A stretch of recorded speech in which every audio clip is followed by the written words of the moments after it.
अस्सलामुअलैकुम नाजरीन। इस किस्त के शुरुआत में हम देखते हैं मंगोल मरकज में उस्मान साहब इलामात देखते हुए कहते हैं, ये तुर्कों की शान वाली रियासत की आखिरी इलामतें हैं, आली सल्जोक सल्तनत की इलामतें। कुछ अर्सा उन्होंने इसे अपने फायदे के लिए इस्तेमाल किया। ये अजीम के कुबात की तलवार है, ये यकीनन उन्होंने दुश्मनों के लिए नहीं बनाई थी। अब इन्हें संभालो। इमरान तेगन ने कहा है कि ये जंग उस वक्त तक जारी रहेगी जब तक कि हम में से कोई एक मर नहीं जाता। अगर ऐसा है तो फिर हमें ये इलामतें नहीं बल्कि उसका सर चाहिए। जब तक वो जिंदा है रोम दोबारा उठ खड़ा हो सकता है और तुर्क फितनों में पड़ सकते हैं, इसलिए हम उसे मारेंगे। एक आसमान पर दो सूरज नहीं हो सकते। मैं जानता हूँ कि क्या करना है। ये कहते साथ ही वो सब मरकज से आगे बढ़ जाते हैं। उधर यानी शहर में अलाउद्दीन गोंचा को लेकर हवेली में दाखिल होता है। आगे बढ़ते हुए गोंचा कहती है, अलाउद्दीन मैं महल में नहीं रहना चाहती, मुझे जाने दें। तो अलाउद्दीन कहता है, क्या तुम मेरी अम्मा और बाबा से शर्माती हो? उन्होंने तुम्हें माफ कर दिया है। अगर तुम मुझे माफ कर सको तो हम हमेशा यहाँ पे रह सकते हैं। ये सुनकर गोंचा कहती है, अलाउद्दीन भी आप जो कह रहे हैं वो इतना आसान नहीं है, ख्वाब ना देखें। इसलिए मैं बाला खातून हवेली से बाहर आती है। तो अलाउद्दीन उनसे कहता है, जैसा कि हमने सोचा इमरान के लोगों ने कारवान पर हमला किया। यह सुनकर बाला खातून गोंचा से पूछती हैं, क्या तुम ठीक हो? तो गोंचा कहती है, हाँ मैं ठीक हूँ बाला खातून। फिर अलाउद्दीन कहता है, महमद कोताया गया है, मैं नहीं चाहता ये सर्दी बाजार वापस जाएं। लेकिन गोंचा अब भी महल में नहीं रहना चाहती अम्मा। यह सुनकर बाला खातून गोंचा से कहती है, तुमने उस्मान बे को सुना है बेटी, माजी माजी में रह चुका है, अपने आप को कसूरवार ना ठहराओ, ये भी तुम्हारा घर है, अंदर चलो। यह सुनकर गोंचा उनका शुक्रिया अदा करती है और आगे बढ़ जाती है। अलाउद्दीन बहुत खुश होता है और उसके पीछे पीछे जाता है। बाला खातून किस्मत से कहती है, गोंचा के लिए कमरा तैयार करो और अपनी आंखें खुली रखो। किस्मत पूछती है, क्या आपको गोंचा खातून पर एतमाद नहीं? तो बाला खातून कहती है, वो अच्छी लड़की है लेकिन वो अपने खानदान का शिकार है। मैं जानती हूँ जो भी है उसने एक बार गलती की है, ये मेरे बेटे के मुतल्लिक है, हर चीज का ख्याल रखना। उधर अलजन गाजी के साथ अपने कमरे में दाखिल होती है तो गोंचा के बुखार में मुब्तला गाजी कहता है, मैं बता रहा हूँ अम्मा, मैंने गोंचा खातून को सुना है, बस मुझे उसकी अम्मा के पास जाने दें। तो अलजन गुस्से से कहती है, मुझे देखो मुझे देखो, उस गोंचा को देखकर पागल ना होना, बहुत हो गया गाजी, उसे तंग ना करो। इसलिए मैं अलजन अलमारी को देखती है जिसके पीछे कोई खड़ा होता है। वो गाजी को पीछे करती है मगर गाजी लकड़ी की तलवारें लेकर आगे बढ़ते हुए कहता है, अम्मा मैं देखता हूँ। अलजन उसे रोककर तलवारें ले लेती है और कहती है, रुको रुको मुझे देखने दो। ये कहते साथ ही वो डरते डरते आगे बढ़ती है और एकदम से सामने आने वाले जेरकुतै के सर में तलवारें दे मारती है। जेरकुतै नाटक करते हुए जमीन पर गिर जाता है। वो दोनों जेरकुतै को देखकर उसके पास आते हैं और गाजी कहता है, अम्मा अपने बाबा को कत्ल कर डाला। वो मुसलसल उससे कह रहे होते हैं, जेरकुतै उठो जेरकुतै उठो। जेरकुतै आंखें खोलता है और उन्हें देखते हुए कहता है, तुम कौन हो? मैं कहाँ हूँ? अलजन हैरानगी से पूछती है, क्या मैं अलजन हूँ, तुम्हारी बीवी, ये तुम्हारा बेटा है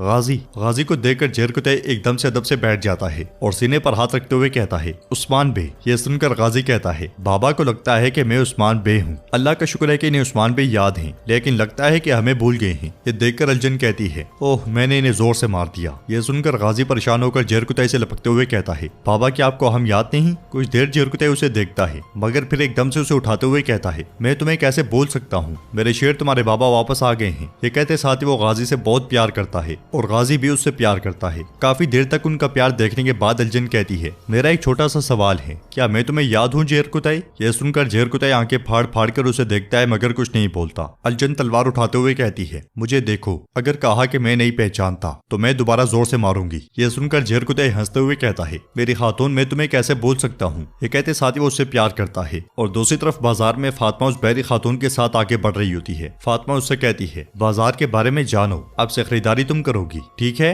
मुझे खुशी हुई कि तुम यहाँ आई हो। जबकि इमरान तेगन का आदमी दानियाल बेस बदले वहाँ मौजूद होता है और बहरी को इशारा करते हुए एक तरफ निकल जाता है। फातिमा उससे कहती है, तुम्हारी और मेरी अच्छी दोस्ती होगी, लेकिन पहले तुम्हें अच्छा सा नाम देना होगा। चूंकि तुम ना सुन सकती हो ना बोल सकती हो तो तुम्हारा नाम खामोश रख देते हैं। इसी दौरान फातिमा एक दुकान में कपड़े देखते साथ ही उनकी तरफ मुतवज्जो हो जाती है और मौका देखकर दानियाल बहरी के साथ आगे बढ़ जाता है। फिर महफूज जगह पर पहुंचकर उससे कहता है, तुम हमारे लिए जासूसी करने वाली थी लेकिन हमें लगा कि उस्मान के सिपाहियों ने तुम्हें मार दिया। तो नाजरीन वो बहरी सुनकर बोलते हुए कहती है, मैं यहाँ कैदी बनकर आई हूँ और उस्मान के महल में घुस चुकी हूँ। उन्हें लगता है कि मैं बहरी हूँ और मुझ पर तरस खाते हैं। यह सुनकर दानियाल कहता है, बहुत खूब, उनका रहम उनका अंजाम लाने वाला है। ये कहते साथ ही वो उसे खत देता है और मजीद कहता है, गौर से सुनो, इमरान तेगन के हुक्म से तुम एल्चम को जहर दोगी। ये सुनते साथ ही बहरी खत छुपा लेती है। जबकि बाजार में कपड़े देखने के बाद फातिमा उसे तलाश कर रही होती है और कहती है, ये लड़की कहाँ गायब हो गई, उसे यहाँ की जगह भी मालूम नहीं है। खत लेने के बाद बहरी बाजार में आकर खड़ी हो जाती है। फातिमा उसे तलाश करते करते उस तक पहुंच जाती है और कहती है, मेरा साथ ना छोड़ो, गुम हो जाओगी, महल चलो। ये कहते साथ ही वो उसे लेकर महल की तरफ चल पड़ती है और महल में हम देखते हैं कि एल्चम और होलोफेरा का आमना सामना होता है। एल्चम उससे कहती है, मुझे तुम्हारी किसी बात पर यकीन नहीं। तो होलोफेरा कहती है, और तुम्हें यकीन दिलाने के लिए मेरे पास कोई वजह भी नहीं। फिर एल्चम कहती है, इमरान ने तुम्हारे तमाम गुनरों को मार डाला, फिर उसने तुम्हारी खाला को जिंदा क्यों छोड़ दिया? जवाबन होलोवेरा कहती है, मेरी खाला ने उसकी बात नहीं मानी और अब हम यहाँ हैं क्योंकि वो उन्हें मारना चाहता था। यह सुनकर एल्चम कहती है, मुझे अपने कबीले और लोगों की फिक्र है। अगर तुम खुफिया रास्तों के बारे में जानती हो। तो होलोवेरा उसकी बात काटते हुए कहती है, देखो तुम मुझे नहीं जानती। अगर मुझे उन रास्तों के मुकाम का इल्म होता तो मैं यहाँ पनाह लेने के बजाय इमरान को मारकर अपना किला वापस ले लेती।